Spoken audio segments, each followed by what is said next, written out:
Yeah, sure. Yeah, yeah, I got you. Thanks for the support. Thanks. So, as we all know, Black Panther was one of the biggest hits in the MCU, grossed 700 million domestically, a billion with a B globally. Oscar nominations. Were you at all nervous to take on a sequel? Well, taking on a sequel was definitely in the cards, of course, from the jump.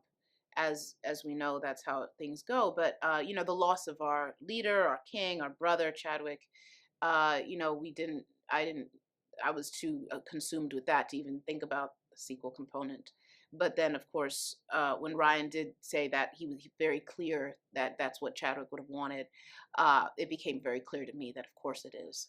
And so stepping into this was all about honoring Chadwick. So the thought of and of course giving it our all as he showed us how to do, and as he did, as such an astounding leader, generous, kind, present, um, very just anchoring leader that he was. So stepping back in was really all about bringing his spirit, his what he taught us, what he was, into the space and doing it from that place.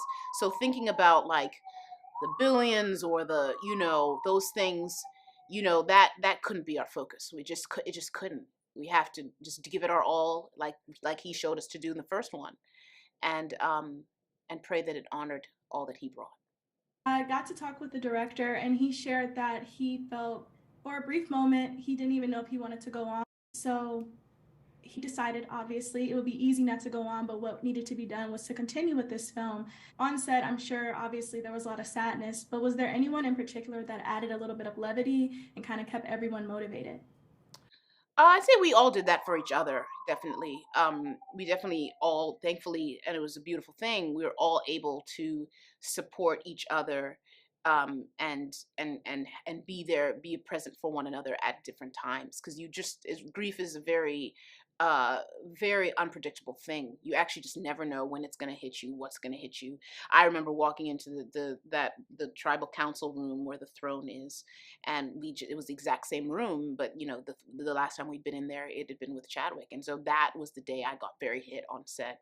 And there are people around that were very loving and supportive, and beautifully, it was a lot of the because it was a very emotional scene we were shooting. Beautifully, it was actually our newer cast that were extremely present and kind and loving and supportive in those moments, like Michaela and Dominique. So it is actually it just, you felt you're around the right people. You know what I mean? Like this is a family that is expanded in a beautiful way, and I think Chadwick would have loved that. Awesome, perfectly put. And I have one last question for you. The Dora Milaje is taking on all the world powers, we'll say that. If you had to pick someone from the cast to really defend you and fight beside you in battle, who would you trust to do that in real life? Uh, in real life, Yeah. I would trust. I don't know who I wouldn't trust. You know what I mean? Even